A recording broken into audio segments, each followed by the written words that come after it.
I come in, sir? Yes. Please come, Jeevan Jyoti. Namaskaram, sir. Sit down. Thank you, sir. కూర్చోండి. ఈ యొక్క group 1 సర్వీసులో ఉద్యోగం కానీ వచ్చిందనుకోండి, మీ ఫస్ట్ ప్రిఫరెన్స్ ఏమిటి? Sir, I kept it as deputy collector, sir. Deputy collector. మీ ప్రకారం ఏమి చేస్తారు? ఈ డిప్యూటీ కలెక్టర్లు కలెక్ట్ చేసుకుంటూ ఉంటారా? ఏం చేస్తారు? Sir, revenue administration చూసుకుంటారు, sir. Apart from that, normal administration regarding implementation of schemes, policies, they will look after it. Good. 2025లో గవర్నమెంట్ సర్వీస్ ఎందుకు ఎక్స్పెక్ట్ చేస్తారు? 2025, this year. Global world Yes, sir. ఇప్పుడున్న కండిషన్ హ్యావింగ్ 89%, 97% మార్క్స్ ఉన్నాయి. ఇప్పుడు government service అంటే time waste కాదు, years together spend చేయాలి కదా. దెర్ ఇస్ ఇంకొకటి 0.02% success rate. Man power wastage కాదు. ఎందుకు మీరు సెలెక్ట్ చేసుకున్నారు ఈ option? Sir, since childhood I am interested in serving people, sir. నా చుట్టుపక్కల ఉన్న ఎన్వైరన్మెంట్ చూసి నాకు ఏదైనా ఇంపాక్ట్ చేయాలి, ఏదైనా కాంట్రిబ్యూట్ చేయాలి అని అనిపించింది. ఎందుకంటే మేమున్న ఏరియాలో చుట్టుపక్కల చాలా ఇయర్స్గా అలానే ఉండింది, సార్. రోడ్స్ లేదు. ఇప్పటికి కూడా కొన్ని ఏరియాస్లో ఓపెన్ డెఫికేషన్ ఉంది. మేము ఎంత ప్రమోట్ చేయాలని ట్రై చేస్తున్నాం. సో నాకు వీటిలో కాంట్రిబ్యూట్ చేయాలని ఉండింది. ఫస్ట్లీ నేను చాలా వేస్ ఉన్నాయి. సో అందులో యూపీఎస్సీ కానీ స్టేట్ పబ్లిక్ సర్వీసెస్ కానీ ఒక వేలాగా చూస్ చేసుకున్నా, సార్. పబ్లిక్ సర్వీస్ నాకు ఇది ఎయిమ్ కాదు. నా లాంగర్ ఎయిమ్ వచ్చేసి లాంగ్ టర్మ్లో సర్వ్ చేయడమే, సార్. ఇది కాకపోతే ఇంకో దారి అట్లా ఎంచుకుంటాను, సార్. నేను ఇంకో దారి ఎలా ఎంచుకునే అవకాశం? నాకు ఆల్రెడీ ట్రెడిషనల్ ఫ్యామిలీలో ఎక్స్పీరియన్స్ ఉంది కాబట్టి నేను పవర్ లూమ్ బిజినెస్ కానీ ఇట్లా పెట్టి ఇలా డైరెక్ట్లీ మగ్గం వాళ్ళకి అండ్ డైరెక్ట్ షాపింగ్ మాల్స్ కానీ ఇలా వీళ్ళకే డైరెక్ట్గా లింక్ చేసి మిడిల్ మెన్ కాకుండా డైరెక్ట్గా బెనిఫిట్స్ పవర్ లూమ్ వాళ్ళకే వచ్చేలాగా చూస్తాను, సార్. అలా నేను వేరే వేస్లో కాంట్రిబ్యూట్ చేద్దామని కూడా ఉంది, సార్. మీ హాబీస్ ఏంటి? నా హాబీస్ వచ్చేసి నాకు ఇంట్లో ఉన్న వేస్ట్ మెటీరియల్స్ ఉంటాయి, అంటే ఇంకా అవి పనికిరానివి, అట్లాంటివి నాకు రీయూజబుల్ థింగ్స్ లాగా కన్వర్ట్ చేయడం ఇష్టము.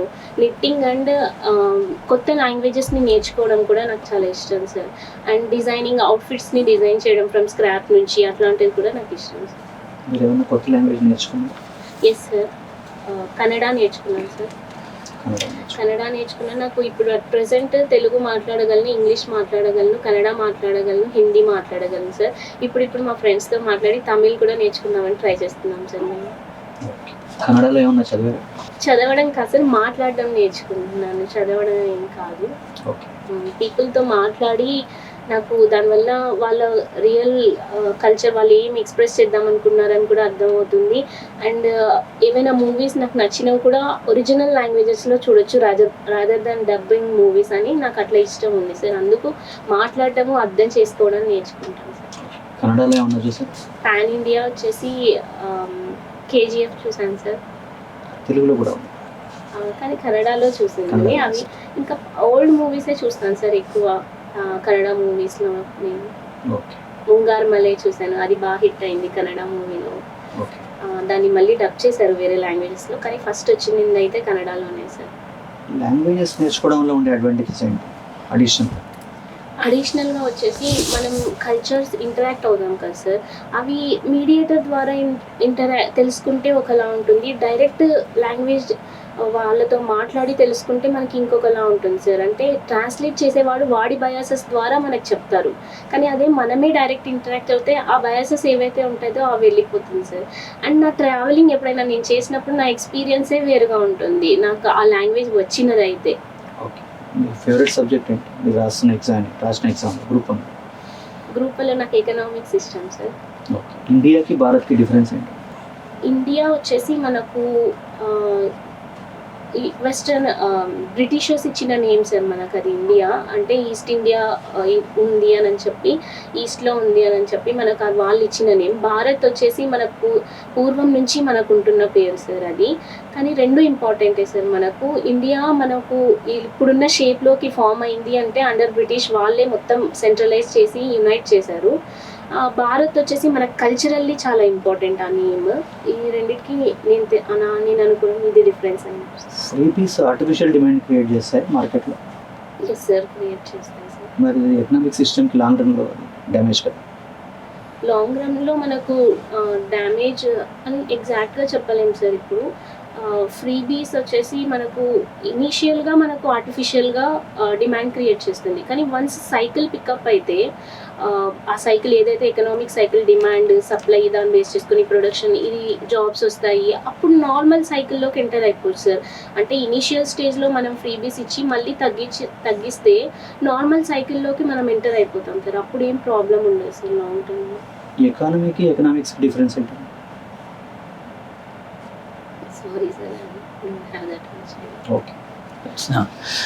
సో రీసెంట్గా గవర్నర్ ఇష్యూస్ జరుగుతున్నాయి. That governor issues the supreme court of India had kept a limitation time period for governor as well as president.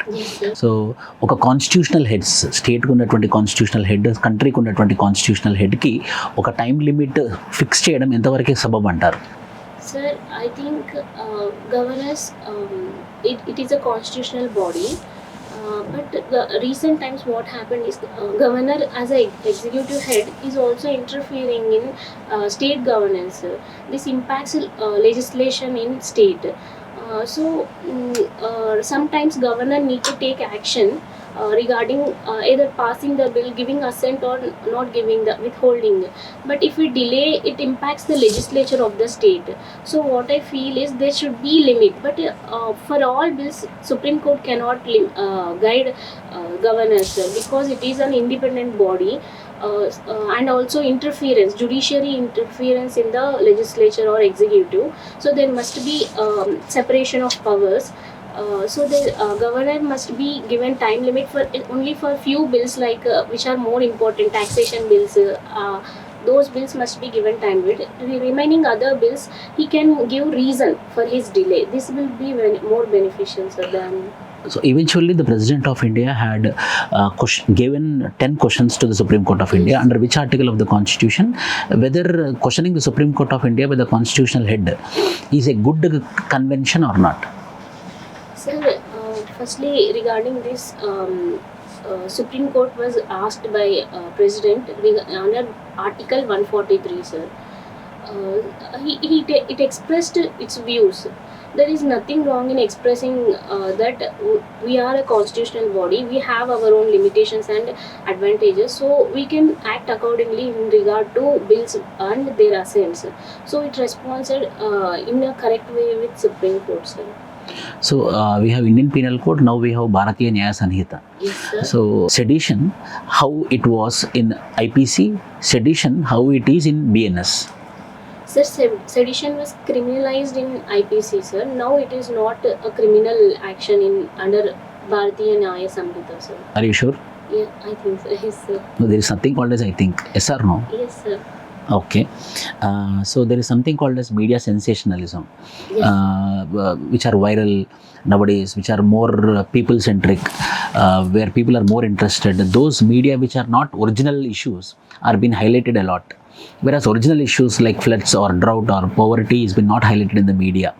So how you look into it, and what measures we need to take such that the media will look into the original issues but rather than sensationalism? Yes, sir. Media is sometimes nowadays more on sensationalization of issues. It is mainly because they are more attracted towards TRP ratings. Whichever they get higher TRP, they are likely to engage discussions on those topics. But I feel we must encourage media ethics, sir. Though they must address the right information to be given, right to correct information should be given to people at correct time. It enhances the services to the people also. We must encourage media ethics, sir.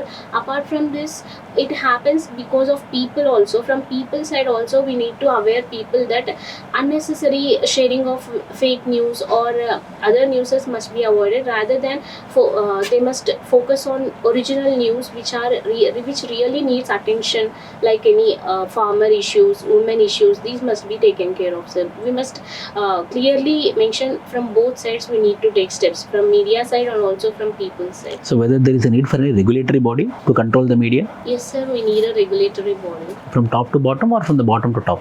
from bottom to top, sir. Like, I didn't get it. No, we need a regulatory body. Yes. So the regulatory body should be from top to bottom, which means from a statutory body, bottom to top means independent regulator. They themselves are regulators. Yes, sir. Self-regulation, bottom to top means. Yes, sir. Self-regulation is more beneficial, sir. Self-regulation, it promotes taking steps according to them, and also it gives liberty for press also, rather than imposing restrictions. Yes, sir. You are from Satyasai district. Yes, sir. What is the core theme of Satyasai Baba? Sir, serving to humanity is serving to quality is the core theme of Satyasai Baba, sir. What is the meaning of RDT and explain about it? RDT is Regional Development Trust, sir. Regional or Rural Development Trust in Satyasai district, sir. It does many social service welfare activities in Satyasai district, sir, as it is a backward area and has less rainfall and also economic opportunities. So it is focusing on providing welfare activities like education. They provide education services and also health services in the region, and also economic opportunities in the region, sir. Recently there has been issues regarding funding of RDT under FCRA Act, sir, Foreign Contribution Regulation Act. There are many allegations that there are some religious conversion issues regarding RDT. So government has imposed some fund restrictions on this RDT. It has impacted services locally in the regions. మీరు దేవంగా community అని చెప్పారు కదా, Yes, ఎందుకు ధర్మవరం ఎక్కువ suicides ఆ community? sir. అది ధర్మవరం పుట్టపర్తి ఈ అవును, రీజన్లో ఎందుకు చాలా మంది సూసైడ్ చేసుకుంటారు? సార్ ప్రాబ్లం ఏంటంటే అదొక విషియస్ సైకిల్ లాగా అయిపోయింది సార్. వాళ్ళు మెటీరియల్ తెచ్చేసుకుంటారు, చీరలు నేసేస్తారు. ఇప్పుడు అనామీ సీజన్ అని అంటాం సార్, అంటే చీరలు ఉండవు. అవి పెళ్ళిళ్ళ seasons only few months of year ఉంటాయి. లేని సీజన్ ఏమవుతుందంటే వాళ్ళకి స్టాక్ డెడ్ అయిపోయి ఉంటుంది, కానీ వాళ్ళ లేబర్స్కి మనీ ఇవ్వాలి, ఇన్పుట్ ఆల్రెడీ కొనేసి ఉంటారు. అలా స్ట్రక్ అయిపోతున్నారు సార్, అప్పులు అయిపోయి. అలాంటి పరిస్థితుల్లో చాలా సూసైడ్స్ జరుగుతున్నాయి sir in this community. Okay, especially Kadiri Nambalakunta తాండాస్లో ఎందుకు వాళ్ళు ఎస్పెషలీ తాండాస్లో ఎస్టీ ట్రైబల్స్ బాంబే కానీ ఢిల్లీ కానీ ప్రాస్టిట్యూషన్కి వెళ్తున్నారు womens? What is the main reason? Being as a collector of particular district, how you solve that problem? Sir Kadiri రీజియన్స్లో ప్రాస్టిట్యూషన్ ఎక్కువ ఉంది సార్. అది దానికి రీజన్ ఏంటి అంటే మెయిన్గా ఫార్మ్ సూసైడ్స్ అవుతున్నాయి సార్. ఫార్మర్స్ చాలా అప్పులు చేసేసి ఉంటారు వాళ్ళు అగ్రికల్చర్ కోసం, కానీ అక్కడ ఆ రీజియన్లో రెయిన్ మీద నమ్ముకునే చేసేవాళ్ళు అగ్రికల్చర్ వ్యవసాయం అంతా. వర్షాలు సరిగా పడక మాన్సూన్స్ వల్ల, ఇప్పుడు బాగా క్లైమేట్ చేంజ్ వల్ల ఇంపాక్ట్ అయిపోయి ఫుల్ లాసెస్ వచ్చి అప్పులు కట్టలేకపోతున్నారు సార్. అప్పుడు వాళ్ళు సూసైడ్ చేసుకుంటారు. ఇంట్లో ఉన్న అమ్మాయిలకి ఇంకా ఏం దారి లేక అది చూస్ చేసుకుంటున్నారు సార్ అట్లా. ఓకే, యూనో ఈ ఆర్టిఫిషియల్ ట్రైనింగ్ అనేది సిస్టమ్ స్టార్ట్ చేశారు ఎస్ సార్. అనంతపురం. ఎక్కడ ఏ కాలేజ్లో స్టార్ట్ చేశారు? JNTU అనంతపూర్లో స్టార్ట్ చేశారు sir. What is the technique they are using? వాళ్ళు సిల్వర్ అయోడైడ్ అని ఆ క్రిస్టల్స్ ఉంటాయి సార్, అవి రిలీజ్ చేస్తారు. దానివల్ల ఏమవుతుందంటే ఆ న్యూక్లియై చుట్టుపక్కల ఉన్న మనకు వాటర్ మాలిక్యూల్స్ అట్రాక్ట్ అవుతాయి. సో దట్ ఆర్టిఫిషియల్గా మనం బ్రెయిన్ క్రియేట్ చేయొచ్చు ఆ రీజియన్లో అని చెప్పి. ఆర్టిఫిషియల్గా is it positive impact or negative? Sir short టర్మ్లో ఇది పాజిటివ్ ఇంపాక్టే. లాంగ్ టర్మ్లో overall regional monsoon rainfall distribution ప్యాటర్న్లో కూడా ఇంపాక్ట్ అవుతుంది సార్. మనకు విండ్స్ కానీ వీటన్నిటిలో ఇంపాక్ట్ ఉంటుంది. షార్ట్ టర్మ్లో మనకు ఆ రీజియన్లో వర్షాలు పడుతుంది సార్. కరెక్ట్. పుట్టపర్తిలో ఒక ఎయిర్పోర్ట్ ఉంది, అది Yes, A sir. Type of airport? అది ఎట్లాంటిదంటే నో ఫ్రిల్ ఎయిర్పోర్ట్ లాగా సార్. అంటే టెంపరీ పర్పస్ ఎవరైనా హై అఫీషియల్స్ వస్తే వాళ్ళు ల్యాండ్ అవ్వడానికి అట్లా హెల్ప్ అవుతుంది. ఫారిన్ టూరిస్ట్ కానీ అట్లా ఎవరైనా రావడానికి. మరి రెగ్యులర్ సెటప్ ఉన్న ఎయిర్పోర్ట్ లాంటిది ఏం లేదు సార్. Okay fine. పుట్టపర్తి పక్కన చిత్రావతి రివర్ ఉంది. Yes sir. ఓకే, ఆ చిత్రావతి నది ఎక్కడ నుండి ఆరిజినేట్ అవుతుంది? అది పెన్నాలో ఎక్కడ కలుస్తుంది? సార్ ఆరిజినేషన్ మాత్రం నంది హిల్స్ నుంచి వస్తుంది సార్. నాకు ఎగ్జాక్ట్గా ఎక్కడ కలుస్తుంది అని తెలియదు సార్. యాక్చువల్లీ అది గండికోటలో కలుస్తుంది. ఓకే, కానీ ఆ రివర్ వచ్చేసి నంది హిల్స్లో స్టార్ట్ అయినప్పటికీ ఈ మధ్య అసలు నీళ్లు లేవు సార్. మా ఊరు నుండే వెళ్తుంది గోరెంట్ల నుంచే. కర్ణాటక వాళ్ళు ఏం చేశారంటే బుడమేరును ఏదో ఒక ప్రాజెక్ట్ కట్టేశారు. దానివల్ల ఏమవుతుందంటే వాళ్ళ సైడ్ డైవర్ట్ అయిపోతాయి నీళ్లు. మాకు అసలు రావడం లేదు. గత 10 yearsగా అసలు నీళ్లు లేవు సార్. ఓకే, మీరు కరూర్ డిస్ట్రిక్ట్ అంటున్నారు. మీరు ఒక డిస్ట్రిక్ట్ కలెక్టర్ అయితే united Anantapur, what 5 steps will take to develop socio economic conditions of a particular region. Okay sir. Think and then 5. Yes sir. Firstly నేను లాంగ్ టర్మ్లో నేను చేసే థింగ్స్ అగ్రికల్చర్ ఇండస్ట్రీ వీటిలో చేస్తాను సార్. కానీ షార్ట్ టర్మ్లో అయితే సోషల్ ఇష్యూస్ చాలా ఉన్నాయి సార్. రీసెంట్గా minor first go through social issues. సోషల్ ఇష్యూస్కి అయితే నేను ఫస్ట్ ఉమెన్ని అవేర్నెస్ ప్రోగ్రామ్స్ తీసుకుంటా సార్. మైనర్ మ్యారేజెస్ జరుగుతున్నాయి అక్కడ, అవి జరగకుండా. అండ్ అడోలసెంట్ హెల్త్, అక్కడ ఎంఎంఆర్ ఐఎంఆర్ ఇవి కూడా ఎక్కువ ఉన్నాయి సార్. సో వీటి హెల్త్ రిగార్డింగ్ స్టెప్స్ తీసుకుంటా. దాని తర్వాత ఎడ్యుకేషన్ స్టెప్స్ తీసుకుంటాను sir. So that girl child drop outs తగ్గాలి అని చెప్పి. నెక్స్ట్ నేను లాంగ్ టర్మ్ స్టెప్స్ తీసుకుంటా. వచ్చేసి అగ్రికల్చర్లో అక్కడ మెయిన్గా గ్రౌండ్ నెట్ మీద మాత్రమే డిపెండ్ అయి ఉన్నారు సార్. ఇలా కాకుండా నేను డైవర్సిఫికేషన్ చేస్తాను. అంటే మిల్లెట్స్ కానీ ఇట్లా వేరేవి తక్కువ వర్షాలతోనే పండి అడ్వాంటేజెస్ అయ్యే క్రాప్స్ పైన ట్రాన్స్ఫార్మ్ చేద్దాము ఫార్మర్స్ అని చెప్పి అవి తీసుకుంటా. దాని తర్వాత స్టెప్స్ వచ్చేసి ఇండస్ట్రీస్ సైడ్ సెల్ఫ్ ఎంటర్ప్రీనియర్షిప్ని ప్రమోట్ చేస్తాను సార్. త్రూ గవర్నమెంట్ ద్వారా ఉన్న ఫండ్స్ యూజ్ చేసి ముద్రా లోన్స్ కానీ వీటి ద్వారా మనం వాళ్ళనే ఎంటర్ప్రీనియర్స్ చేస్తే మనకు ఎంప్లాయ్మెంట్ ప్రొవైడ్ చేస్తారు. వాళ్ళు ఇంకొంతమందికి ఎంప్లాయ్మెంట్ వస్తుంది. ఇలా నేను స్టెప్స్ తీసుకుంటాను సార్ సోషియో ఎకనామిక్ డెవలప్మెంట్ కోసం.